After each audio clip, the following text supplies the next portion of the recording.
Hello, AP Pre-Calc. It's Miss Adams from Flamingo Math.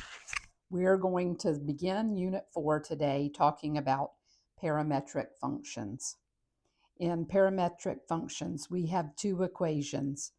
One equation will be x, which is a function of time, and the other will be y, which is a different function related to time.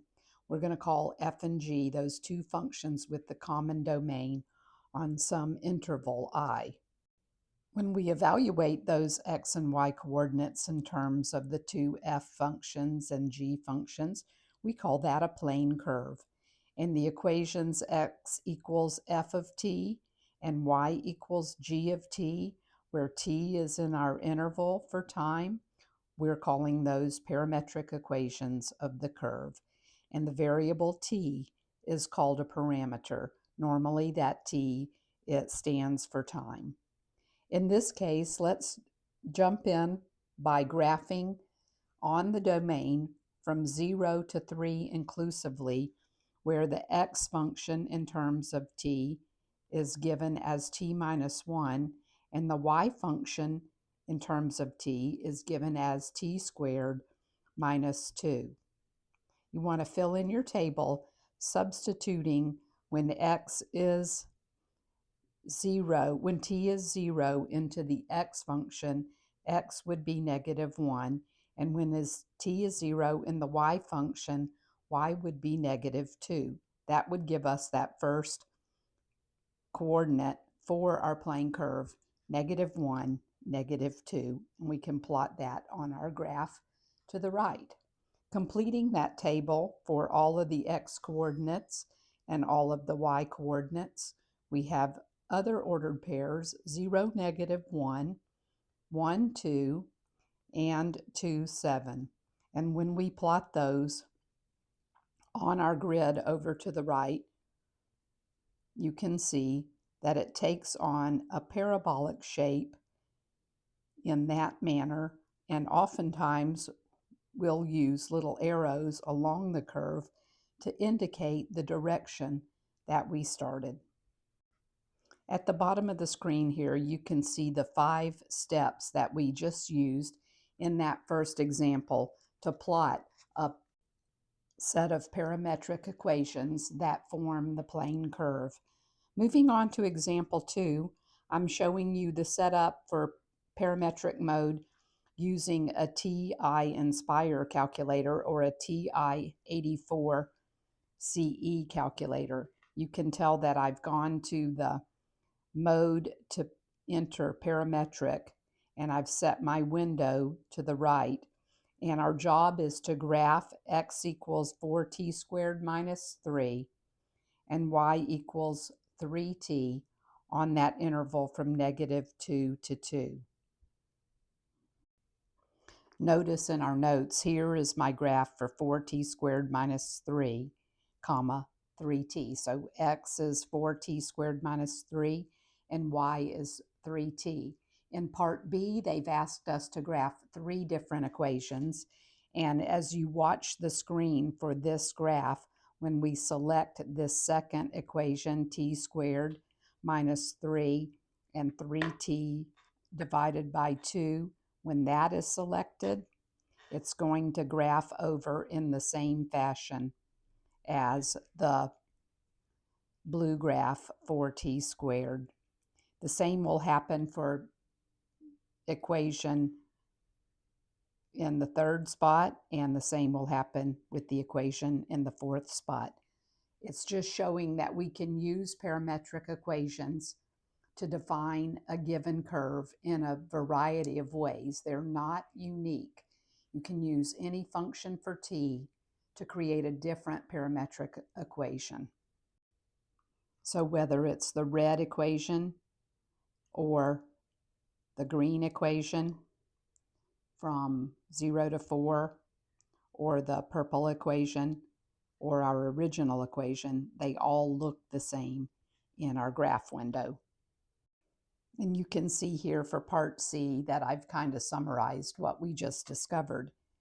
In example 3, you may want to turn off your camera, your video, and try this one on your own.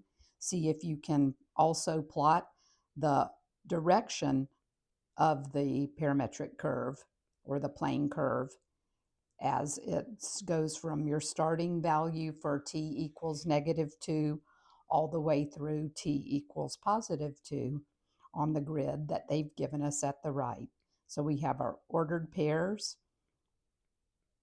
and we're going to plot the curve, and hopefully you ended up with the same curve that we did.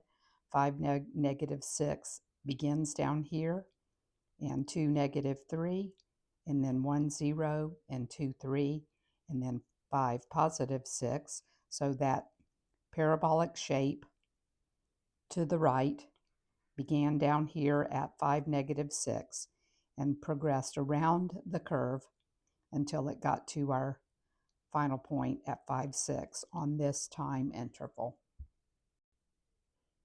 In this example 4, we want to be able to eliminate the parameter and find the rectangular equation that models the parametric curve. This x equals t minus 1, we're going to solve that one variable 4 times. So if x is t minus 1, then time can be x plus 1. So we've isolated one equation. We chose this top equation, isolated it for in terms of x for the variable t.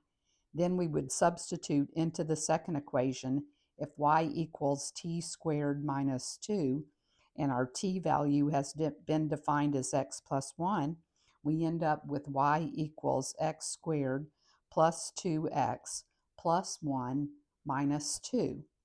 1 minus 2 gives us -1. Now we have a rectangular equation that models the two parametric equations to start with. The only difference is that in this case, our new function in terms of y has now changed its domain. And the domain for this particular one would be from -infinity to +infinity, since it's a parabola, and parabolas are defined over all real numbers, but our low point would be at -2 and would go up from there, and you could take a sketch of that real quickly. So our -2 would be our minimum, and then 1 2 3, and then so using the idea of parabolas stepping up 1 and then 3 and then 5, we know that our parabola looks like that.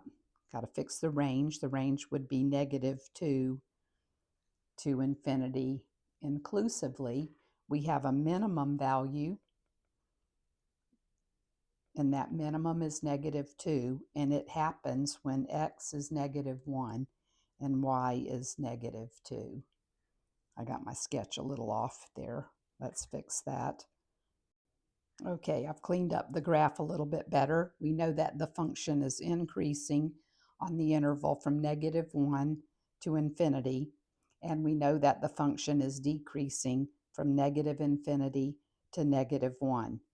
And without it saying open intervals or closed intervals, I'm going to close the interval at the first increase point because the function increases at the beginning and every point afterwards.